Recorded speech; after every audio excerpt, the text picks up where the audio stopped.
Hello, welcome to Post Colonial Space. I'm Masood Raja. And today I'll briefly touch upon a question that usually comes up when people watch some of my videos, especially where I deal with Marxism and my whole approach towards not just using Marxism or Marxist thought as my larger structure to look at the world. Now, most criticisms of non-Marxist, so to speak, theory, of course, come from people who feel like a drawing away from class and its ramifications kind of obfuscates the class structure and the world as it exists and takes us into the textual analysis or discourse analysis or deconstruction of the text. But in my opinion, that isn't necessarily the case. In my opinion, being aware of the class struggle and the general division of labor, global division of labor, within the specificity of neoliberal capital, but also using Derrida and Foucault at the same time. They may not be fully reconcilable with Marx, but they do give us the tools to look at the world from a slightly different perspective. So, for example, if we just did classical Marx, we will look at the world in terms of those who own the mode of production and those who constitute the labor force, right? And then look at the world through that division. Now that is what, a lot of people call the architectural model of power. The problem is power no longer just works from top to bottom. And in order to understand that, we have to go to Foucault. We have to figure out how he discusses the movement of power, which is not centered at one source, right?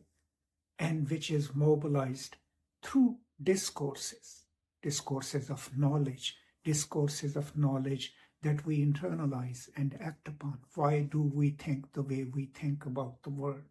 Yes, it's because we are in an ideology, but also because the knowledge that exists in the world kind of creates our worldview. And that's the worldview that then we take and look at the world from that. So I think knowing Foucault along with Marx would help us complicate our understanding of the world and realize that we are not necessarily a total reflection of the material realities in which we exist, right? That our class is constituted also sometimes by discourses that may not be in our own best interest, right? Same with Derrida. Spivak calls him the most ethical of all philosophers, and that's because at the moment that he invokes what he invokes, the other is always in there. And how is it in there? Because he's going to it through language. And if the meaning of the sign is not in itself, if it is not substantial, that means that a sign always depends on its other for its own meaning, right? It's differential. So I would say don't worry about the simplified views of whether you're a Marxist or not, or whether drawing away from Marxism takes our focus away from the actual existing class struggles of the world. I think we can use Foucault, we can use Derrida, we can use Pierre Bourdieu's, reading of the field and everything else, and still do a kind of literary and critical analysis that remains focused on the questions of justice, equity, right? And the questions of this world in which majority of the world lives in poverty and a small minority holds the entire wealth of the world. Now, if we just abandoned Marx and just delved into the intricacies of texts and how do they work and what metaphor and simile they use, then of course we will be in a way doing a disservice to the practice of humanities. But there are very few scholars that I know of who do that, who completely restrain themselves to the text and not speak about the world. Most of the times, no matter how esoteric our readings of the text and our engagement with them, we are always, whether we know it or not, grounded in a politics.